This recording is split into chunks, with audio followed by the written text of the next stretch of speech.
The Final Girls is our horror comedy pick for day 21 of the 31 Days of Halloween. I went into this one completely blind with no idea what the plot or general feel of the movie, only saw the poster. The poster obviously puts off that it has a very 80s slasher vibe to it as well, and honestly that's not the worst way to do this. So if you want to just proceed with watching this movie, go ahead, it is fun. I recommend it. But I will add that it does have a very specific vibe to it that may not be for everybody, but there will be plenty of people out there that will love the vibe. So let's dive in. This movie is a horror comedy about a young teenage girl whose mother passes away in a car accident. Her mother was the star of an 80s style Jason slasher. So the setup for the movie is that she's attending this screening of this movie that her mother starred in with a fan club, and disaster strikes, and her and a group of her friends are all transported into the movie. The movie then kicks off with them trying to save as many people as they can and defeat the masked maniac.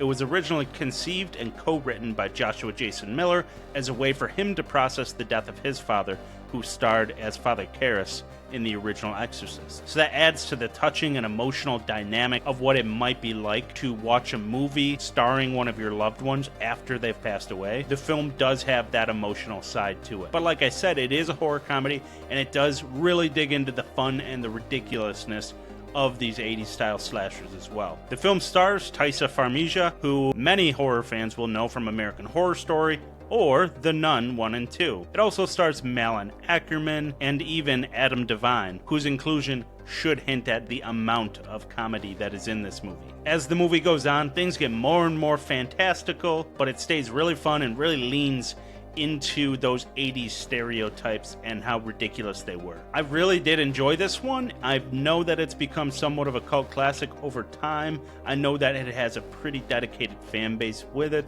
and that's really all I knew about it going in, but I really did like it, and hopefully I've kind of explained it enough for you to know whether you will like it or not. It's that horror comedy fantasy mix that we've seen a lot in the last couple of years, and it leans into that retro 80s vibe that we've been seeing more and more. It's kind of similar to It's a Wonderful Knife, but I think it's far superior. I've also heard that Totally Killer, Freaky, and Happy Death Day kind of lean into a lot of the style of this as well, so if you liked those, maybe you'll like this too, and vice versa. And I've heard that all of those are pretty solid too. And join me tomorrow for our 1990s Horror Day.